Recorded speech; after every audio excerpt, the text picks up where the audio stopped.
Les chaises ont occupé devant, occuper les si on peut décaler, s'il vous plaît. Ne soyez pas timide ici, vous êtes à la maison. Je vais donner l'histoire de Pygmalion pour qu'on comprenne que voilà ce gars-là qui est sorti des sentiers battus. Il paraît que j'ai le malin plaisir de décourager certains.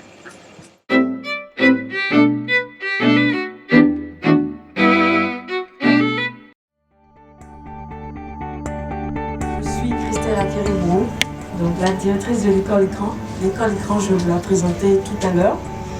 Donc, cette rencontre, c'est un peu pour parler de mon parcours, des difficultés que j'ai eues, des opportunités aussi que j'ai pu avoir aussi.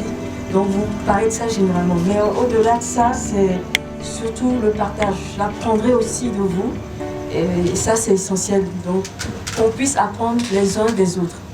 Et je disais un truc, on ne communique pas assez au Togo. Les jeunes ne se parlent pas entre eux, ne se disent pas les choses vraiment. Donc, il est important de commencer à se parler. Donc, je vais commencer. Donc, il faut que les Togolais commencent par comprendre ce que c'est de partager. Hein, c'est pas que l'un est bête, l'autre est plus intelligent. Non, c'est que tu donnes, je donne. Tu donnes, je donne. C'est une relation comme ça. Si nous ne comprenons pas ça, nous ne pouvons pas réussir dans les affaires. Pourquoi?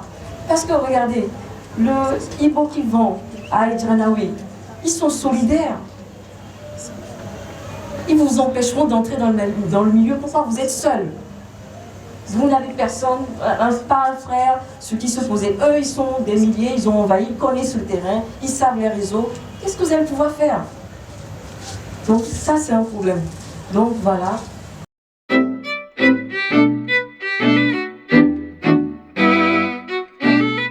C'est vrai, j'ai présenté l'entreprise sans vous parler de la rentabilité de l'entreprise, effectivement. Je ne peux pas dire que mon entreprise marche comme sur des roulettes, c'est faux. Donc d'emblée, je vous rassure, j'ai connu beaucoup d'échecs et je crois que j'en connaîtrai encore. J'ai réussi des choses, c'est vrai, d'autres n'ont pas marché. Personnellement, je me suis enrichie. Pour moi, c'est une réussite. Je vais vous expliquer pourquoi. Parce que le fait d'avoir commencé l'entrepreneuriat, de me lancer, c'était déjà comme un défi. Je ne me croyais pas capable. Si on me disait, il y a quelques années, que je montrais ma boîte, que j'aurais une structure, franchement, je vous dirais, c'est pas possible.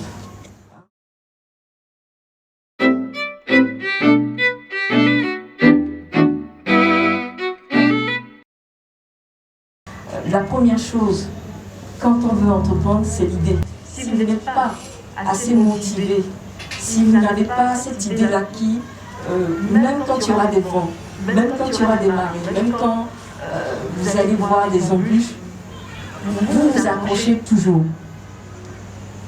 Hein, c'est-à-dire que rien ne peut vous enlever cette passion.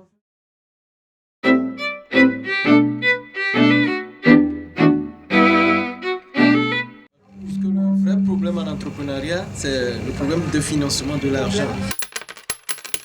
La gestion, on aimerait comprendre. C'est vrai, vous n'avez certes pas de moyens, mais vous avez votre cerveau, vous avez votre esprit. Et de là, tout part. Et vous avez votre imagination. Et ça, vous devez l'utiliser. Et je dis souvent que la meilleure façon de commencer dans tout temps, c'est de commencer avec peu. Pourquoi? Quand vous avez peu, vous êtes obligé de faire réfléchir vos ménages.